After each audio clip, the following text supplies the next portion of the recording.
गोविंद शिल्प घेऊन येत आहे एकूण 80 ट्विन बंगलोचा भव्य दिव्य पंढरपुरातील एकमेव प्रकल्प। आमच्या प्रकल्पाची वैशिष्ट्ये मनाला शांती देणारं महादेवाचं मंदिर, मुख्य रस्ता सुमारे 30 फुटांचा, अंतर्गत रस्ता सुमारे 20 फुटांचा, ग्रामपंचायत योजनेचा प्रत्येक बंगलोजला स्वतंत्र नळ, सांडपाण्याची सुरक्षित विल्हेवाट, सर्व टाइल्स ग्लॉसी आणि नामांकित कंपनीच्या, सर्व स्टेअर, खिडक्या, चौकटी, सुपर ब्लॅक ग्रेनाइट, दोन्ही अटॅच बाथरूम पूर्णपणे टाइल्स, पंतप्रधान हर घर नल योजना पूर्णत्वाकडे, bathroom basic kitchen CP fittings हे जगवार कंपनीचे, स्टील वर्क पूर्णपणे जिंदाल कंपनीचे, 1000 लिटर पाण्याची टाकी, 150 लिटर सोलर वॉटर हीटर सोबत वॉटर प्युरिफायर, प्रत्येक बंगलोजला स्वतंत्र पार्किंग, दर्शनीय भाग पूर्णपणे डाटो टाइल्स, टाटा प्रवेश कंपनीचे आकर्षक भक्कम दरवाजा, छोटी उंचीचे सुरक्षित कंपाऊंड। मग विचार काय करताय? गोविंद शिल्प, पत्ता गट नंबर 95, हॉटेल अंगण शेजारी, टाकळी रोड, पंढरपूर।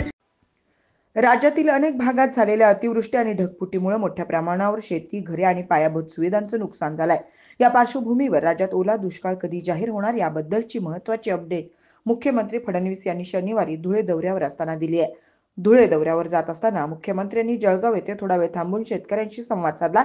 यावेळी शेतकऱ्यांनी अतिवृष्टीमुळे झालेल्या नुकसानीबाबत आपली व्यथा मांडली। त्यावर उत्तर देताना फडणवीस म्हणाले की कायद्याच्या चौकटीत राहून जास्तीत जास्त नुकसान भरपाई देण्यासाठी सरकार कटिबद्ध आहे।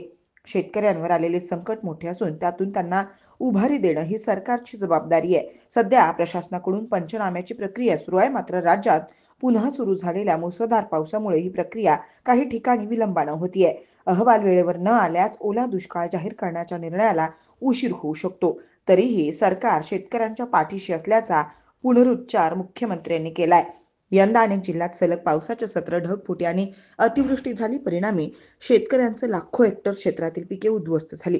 अनेक घरांची छपरे उडाली, रस्ते वाहून गेले आणि नद्या नाले तुडुंब भरून वाहू लागल्यानं जनजीवन विस्कळीत झालं। शेतकऱ्यांच्या आर्थिक स्थितीवर याचा मोठा परिणाम झालाय। नुकसानीचा अंतिम पंचनामा अहवाल आल्यानंतर ओला दुष्काळ जाहीर करण्याबाबत निर्णय घेण्यात येईल असं मुख्यमंत्री फडणवीस यांनी म्हटलं। बंगालच्या उपसागरात निर्माण झालेल्या तीव्र कमी दाबाच्या क्षेत्रामुळे महाराष्ट्रात पावसाचा जोर वाढलाय। शनिवारी दिनांक 27 रोजी सकाळपर्यंतच्या 24 तासात मराठवाडा आणि विदर्भात मुसळधार पावसाची नोंद झाली असून लातूरच्या अहमदपूरमध्ये तब्बल 170 मिलीमीटर पावसाची नोंद झाली आहे। दरम्यान हवामान विभागाने आज 28 सप्टेंबर रोजी कोकणपट्टी, पुणे व नाशिकच्या घाटमाथ्यावर अनेक जिल्ह्यांसाठी मुसळधार पावसाचा इशारा दिला आहे।